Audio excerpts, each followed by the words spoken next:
talk about tonight. Elon Musk gets marked as spam. Russia and America share friendship bracelets. And Trump sticks a foot in his mouth, but for once, it's not his own.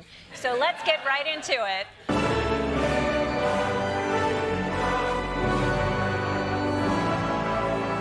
I'm going to come. Let's kick things off with the war in Ukraine. Donald Trump promised he could secure a peace deal within 1 day of taking office, which means he is now negative 34 days ahead of schedule. Good work, sir. As we know, the Ukraine war began in 2022 when Putin invaded Ukraine on 3 separate fronts while launching missile attacks on Ukrainian cities. Or as Donald Trump puts it, President Trump has made a series of false assertions blaming Ukraine for starting the war. You should have never started it. You could have made a deal. That's an interesting interpretation in that it's not what happened. In fact, it's the exact opposite of what happened. And this has set off alarm bells for a lot of conservatives, including Brian Kilmeade, Trump's buddy and the Joey Tribbiani of Fox and Friends. He tried to gently push back when Trump started to blame the destruction of Ukraine on President Zelensky. You have a man who's led a country that had the most beautiful cities that they demolished, had the most beautiful domes. Those domes are the most beautiful in the world. But it's all Russia's. But that's Russia's fault, though, Mr. President. Russia They're did all the demolished, 1,000-year-old domes, and everything's demolished. But, Mr. President, that's all. That's Vladimir Putin's fault. Don't you agree? I get tired of listening to it. He makes it very hard to make deals. But look what's happened to his country. It's been demolished. But no, I hear you. He's going to go back. But, Mr. President, but you know who's to blame for that. That's Vladimir. But don't you think it's Vladimir Putin that did the invasion unwarranted, to try to take back land he had no right to? And don't you think fundamentally that's that? And if you could just get now both sides want to talk, it seems. So we should just get to that point. They only want to talk because of me. But this is how off the rails Trump is. His beloved Fox News is saying, Mr. President, you sound crazy, and I believe DEI causes tornadoes. And he's right, not about the DEI causing tornadoes. We all know trans people cause tornadoes. But about this war, under Donald Trump, America has fully taken Russia's side, which means, are we the bad guys now?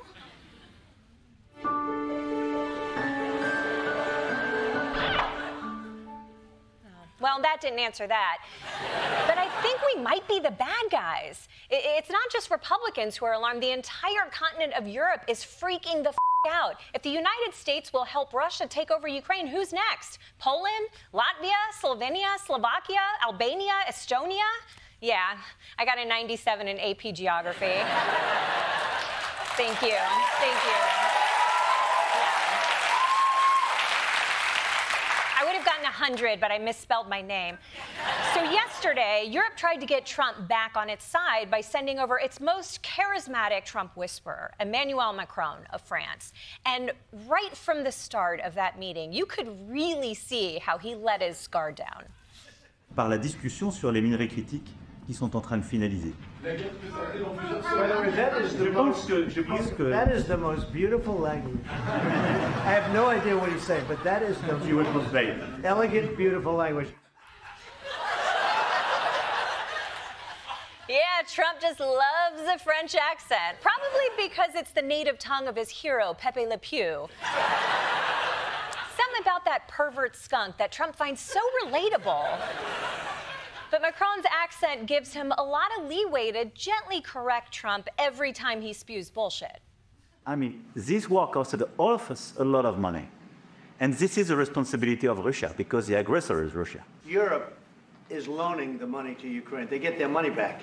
No, in fact, to be frank, we paid.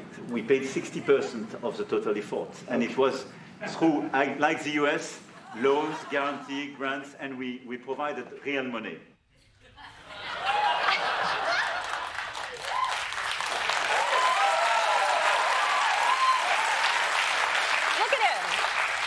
Smile. The guy is smitten. Usually if someone confronts him about being wrong, he takes away their security detail, but he's letting Macron do whatever he wants. I think a sexy accent is his kryptonite. I assumed it was vegetables, but To be fair, it's not just Macron. Trump was swooning over anyone with a sexy accent. I want to know what is your idea about Italy, if you want to make the same thing. Can you talk a little louder? You have a beautiful voice, but you're not. In these days, you speak. Where are you from? Italy. From Italy. Oh, I love Italy. Oh, Italy. I love that restaurant with the grocery store attached. Oh, now,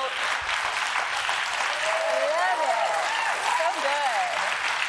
Now tell me, which section are you from? Formaggio? Produce? Self-checkout? By the way, Trump is the only person on earth who has ever asked an Italian person to talk louder.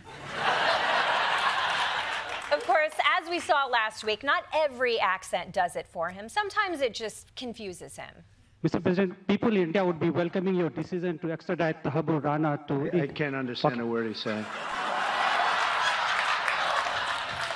Dude, come on. If you don't understand what someone is saying, don't be rude and dismiss them. Just laugh and go, oh my God, that's so crazy, like a normal person.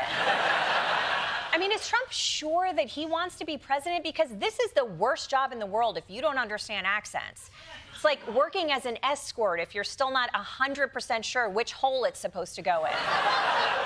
Although, would that actually make you a great escort?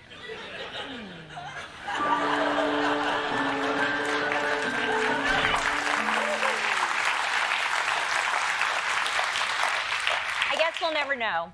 By the way, if you're wondering how tough Indian accents are for Trump, he had to get a translator for it. Not for the language, for the accent.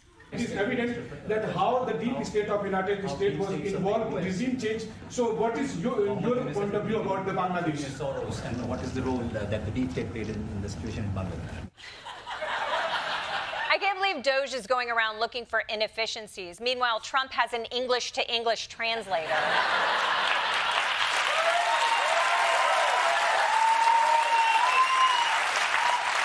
But if you do have to have a translator for accents, why does the translator also have an accent? Maybe the plan was to have a string of translators with slightly less of an accent until they finally got to something Trump could process. Eventually, it'll just be the word Bangladesh written across the boobs of a swimsuit model. Oh, now I get it. Anyway, back to Macron. Now, you might think that it's not wise for Europe to hinge its survival on the seductive power of Macron's accent, but Trump himself admitted that it works. I just want to tell you a little story. So we were at the Eiffel Tower having dinner with your wonderful wife and with my wonderful wife, and we came out and he started speaking the French deal. And we didn't have an interpreter, and he was going on and on and on, and I was just nodding, yes, yes, yes. And he really sold me out, because I got back the next day and I read the papers. I said, that's not what we said. He's a smart customer, I will tell you.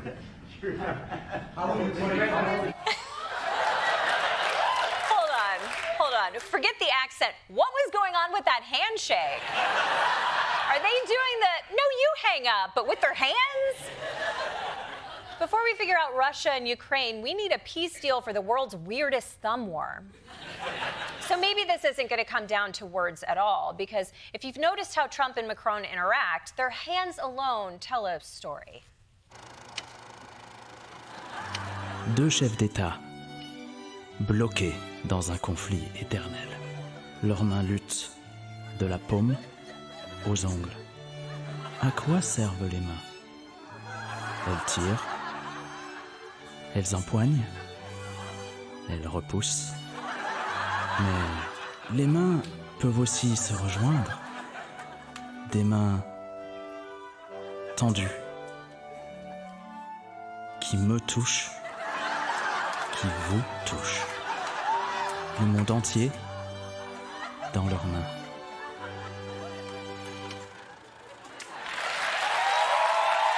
Très bien.